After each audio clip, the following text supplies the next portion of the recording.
Let me ask you a question. When you look in the mirror, does the man looking back at you have the same energy you feel inside? Or do you see a stranger? A man who seems a little more tired than he should, whose spirit feels disconnected from his body. This feeling, this quiet disconnect, is a silent experience for millions of men over 60. They feel their vitality, their masculine confidence, slowly dimming. They blame age. They tell themselves, this is just a part of growing older.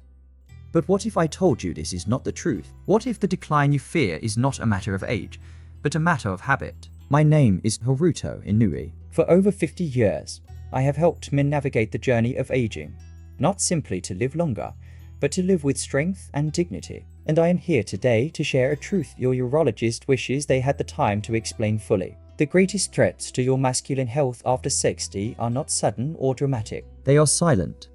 They are the small, seemingly harmless choices you make every single day. They are saboteurs hiding in plain sight. In this video, we will unmask these 7 silent saboteurs. And more importantly, I will show you the simple, wise path to disarm them. This is not about building fear. This is about reclaiming the control you thought you had lost. Our journey begins now. Our first saboteur is one that many men invite to their breakfast table every morning, believing it is a source of energy. I am talking about hidden sugar. Perhaps this feels familiar.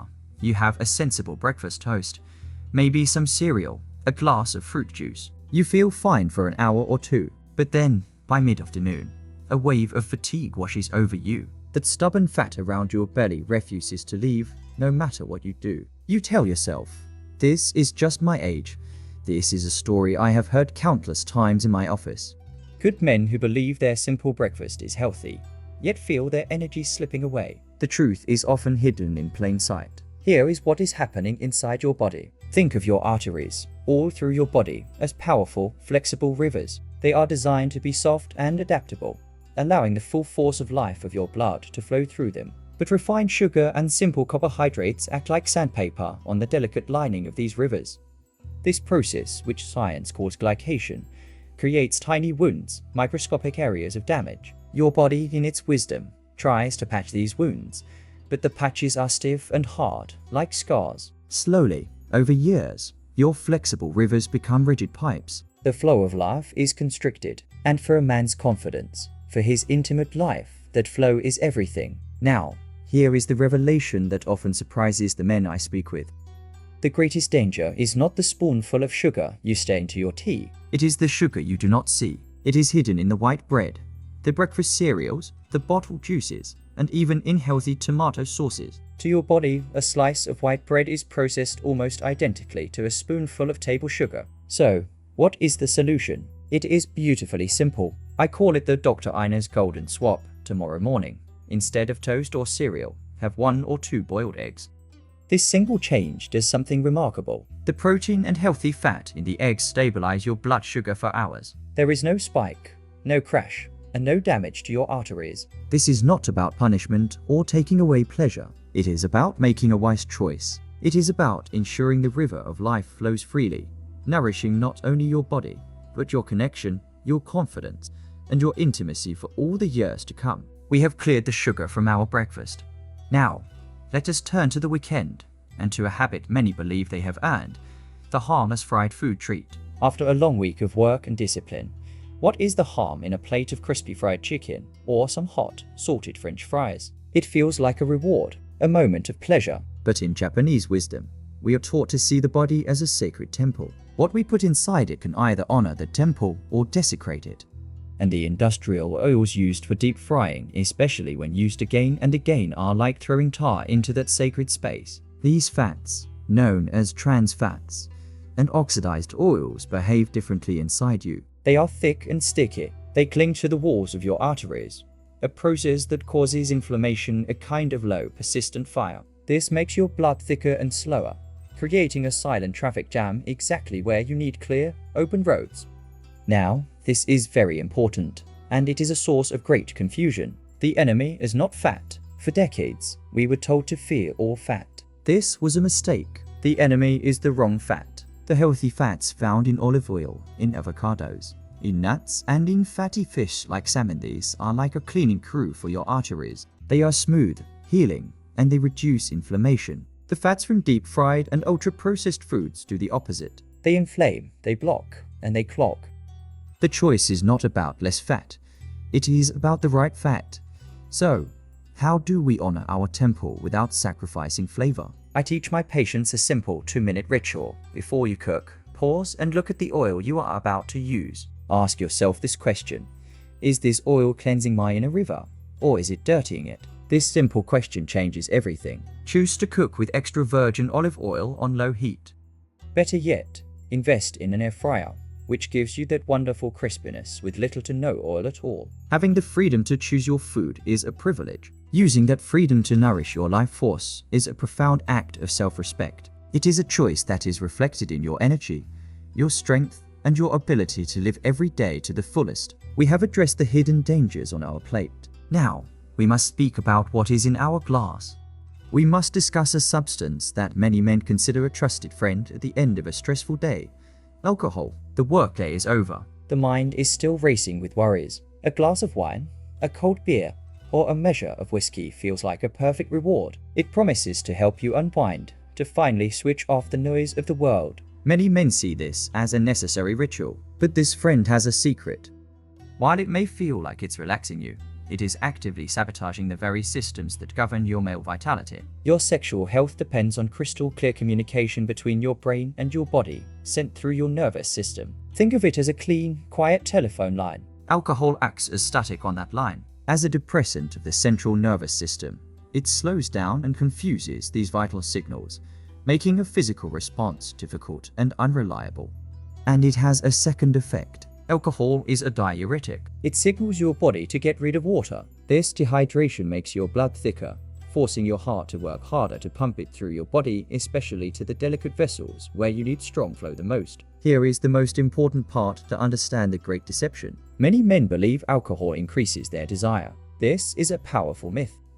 It may lower your mental inhibitions, but it simultaneously cripples your physical ability to perform. Over time, this habit can also disrupt the delicate balance of your hormones, including testosterone. The goal is not to live a life of total restriction, but a life of wisdom. For this, I offer Dr. Einer's golden rule. It is simple. For every glass of alcohol you choose to drink, you must drink 1 large glass of pure water. This helps to counter the dehydration. And try to limit this form of relaxation to, at most, twice per week, and never right before you go to sleep. True confidence, the deep and quiet certainty in yourself, is not found in a bottle. It is earned. It comes from the knowledge that your body is honored, that it is ready and responsive, because you have treated it with the care and wisdom it deserves. We move from the false friend in our glass to a convenient food hiding in our refrigerators. It promises speed and ease, but it carries a hidden payload of a different kind, a sodium bomb. I am speaking of processed meats. In our busy world, what could be easier than a sandwich with ham, salami, or a few sausages on the grill? It is a quick and satisfying meal. It seems like a perfectly reasonable choice. But to understand the effect on your body, I want you to imagine that your circulatory system is a delicate garden.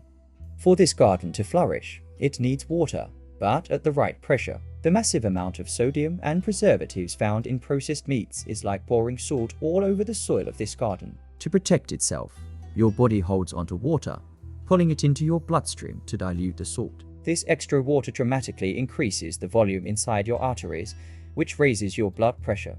Your heart, the gardener, is now forced to work much harder to pump this high-pressure flow to the furthest, most delicate parts of your garden, and the vessels responsible for male function are among the most delicate of all. Now, here is the critical distinction. The problem is not necessarily the meat itself, it is the processing.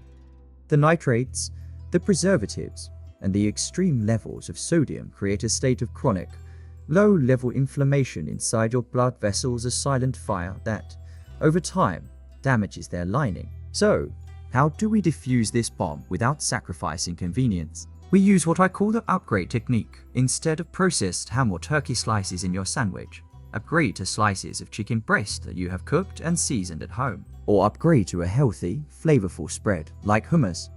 At a barbecue, upgrade from a processed sausage to a simple kebab of fresh meat and vegetables. These small upgrades can cut the sodium and preservatives by more than half. without sacrificing the meal. Taking control of your blood pressure is not just about preventing a future health scare. It is about something much more immediate. It is about ensuring the full force of your life, your vigor, can reach every single part of your body's garden, allowing you to not just live longer, but to live with deep and abiding strength. Our fifth saboteur may be the most surprising of all, because it is a trap that many men walk into with the very best intentions. It is the trap of healthy, low-fat dairy. For decades, you have been told a story: fat is the enemy. So, you have done the responsible thing. In the supermarket, you diligently walk past the full-fat milk and yogurts, and you choose the light, skimmed, or zero-fat versions. You believe you are protecting your heart and managing your weight. I understand and respect this choice. However, in our quest to avoid one thing, we may have created a different problem. Here is a fundamental truth of your body's biology. Your body builds its most important male hormones, including testosterone, using fat and cholesterol as the primary raw materials. They are the essential building blocks for your masculine strength and energy. When industry removes the fat from a food like milk or yogurt, what is left behind? Primarily lactose, which is milk sugar, and a high concentration of certain proteins. Some scientific studies now suggest that this combination, more sugar and less fat, can interfere with your body's delicate hormonal balance. And this brings us to the great revelation. The natural healthy fat in dairy was never the villain. In fact, it is a crucial ally. It helps you feel full and satisfied, reducing cravings for other, less healthy foods. And critically, it is necessary for your body to absorb essential vitamins like A, D, E, and K vitamins that are themselves vital for hormonal and overall health. The light product can be a Trojan horse, looking healthy on the outside but removing the very nutrients you need for your vigor. The solution is not to avoid dairy, but to embrace its original intended form. Choose nature's wisdom. Opt for plain, unsweetened, full-fat yogurt or kefir. The healthy fats provide the building blocks your body needs. The probiotics in these living foods nourish your gut, which is another pillar of good health. This is the food nature designed. This is about more than just food. It is about freeing yourself from an old, outdated fear of the right kind of fat. It is about learning to trust the wisdom of nature over the modifications of industry. This is how you build a foundation of true, lasting strength from the inside out. From one modern health idea, we now turn to another. This one is often promoted as the clean, futuristic way to build strength, a heavy reliance on ultra-processed soy. I am speaking of the man who, with good intentions, starts his day with a soy protein shake, eats a soy-based energy bar in the afternoon, and has a processed plant-based meat for dinner. He believes he is making a modern, heart-healthy choice. To find the truth here, we must look to the past. In Okinawa, one of the world's blue zones where people live exceptionally long and healthy lives, soy is consumed, but it is consumed in its ancestral forms. Small amounts of fermented miso, natto, or whole tofu. It is a small part of a varied diet. It is not an industrial concentrate. Here is the science. Soy contains compounds called phytoestrogens. In small amounts, from whole foods, the body processes them without issue. But the ultra-processed powders and isolates found in many shakes, bars, and fake meats are not a whole food. They are an industrial product that delivers a massive, unnatural concentration of these compounds. When consumed in excess, these phytoestrogens can begin to mimic the hormone estrogen in the male body. This can create confusion, disrupting the delicate and vital balance between estrogen and testosterone that is essential for a man's energy, mood, and vitality. This leads us to the critical revelation. The question is never, is soy bad for men? That is too simple. The wise question is, which soy, and in what amount? The problem is not a modest serving of edamame or organic tofu in a meal. The danger lies in the daily, high-dose consumption of its industrial, isolated forms. The solution, therefore, is to return to the origin. If you wish to consume soy, choose the forms that have been trusted for centuries. Enjoy a bowl of miso soup. Try tempeh, which is fermented and easy to digest. Use these as our ancestors did, in moderation, as one part of a rich and varied diet. This is a kind of nutritional wabi-sabi, finding health not in extremes, but in a humble, beautiful balance. True health is not about chasing the latest trend you see in a magazine. It is about understanding timeless principles. By making these balanced choices, you are no longer just a consumer. You become the wise guardian of your own well-being. We have searched for saboteurs on our breakfast plate, in our frying pans, and even in our modern protein shakes. Our seventh and final saboteur is perhaps the most gentle, the most unexpected of all. It hides in a simple, warm cup of tea. Think of your evening ritual. After dinner, to help with digestion or to calm your mind before bed, you brew a cup of herbal tea. For millions, that choice is mint or spearmint. It is a picture of health, a comforting habit that could not possibly do any harm. Or so it seems. However, science sometimes reveals fascinating details in unexpected places. Several studies have explored the effects of teas from the mint family, particularly spearmint, and they have observed that when consumed regularly and in significant amounts, these teas may have a mild anti-androgenic effect. Let me explain this simply. This means they have the potential to slightly reduce the levels of free testosterone in the body. And here, we find a profound lesson that is bigger than any single cup of tea. How could something so universally seen as healthy have a secret that runs counter to our goals of maintaining male vitality? It shows us that the things we do every single day, no matter how small, accumulate. They have a powerful combined effect. Our smallest habits deserve our gentle awareness. The solution here is not about fear, but about wisdom and variety. I call it the wise rotation of teas. Instead of drinking the same mint tea every single night, invite variety into your cup. Rotate it with other teas that offer remarkable benefits. Try chamomile to truly calm your nervous system for sleep. Drink ginger tea to fight inflammation and improve circulation. Or enjoy green tea, which is rich in antioxidants that protect the lining of all your blood vessels. The goal is not to create fear of a cup of tea. The goal is to awaken you to the beauty of being mindful. It is the final proof that you hold the power to optimize your own health, down to the smallest, most simple details of your day. You are turning a simple routine into a conscious ritual of strength and self-care. Today, we have pulled back the curtain on 7 silent saboteurs. We found them in our breakfast, in our celebratory meals, and even in a simple cup of tea. But the most important discovery is not the list of things to avoid. The most important discovery is the simple truth that your vitality is not being stolen by age. It is being influenced by choice, and therefore, it can be reclaimed by choice. You do not need a radical, punishing diet. You need small, wise adjustments. Swapping your bread for an egg, choosing to bake instead of fry, trading a nightly drink for a glass of water. These are not acts of deprivation. They are acts of power. They are declarations of self-respect. Each one of these small changes sends a powerful message to your body. I am honoring you. I am listening. I am the guardian of my own strength. This knowledge is the key to aging with dignity and independence. It is the key to having the energy to play with your grandchildren, to travel with your partner, and to live with a quiet confidence that comes from a body that is in balance. And for those of you watching for a father, a husband, or a friend, sharing this knowledge is one of the greatest gifts of care you can offer. So now, the journey is yours. The power to revitalize your life is already in your hands. It begins not tomorrow, but with your very next choice. And I would like to hear from you. What is one small, wise change you feel inspired to make this week? Please share your first step in the comments below. Your journey will surely inspire another man on his own path. Thank you for your time and your attention. Be well.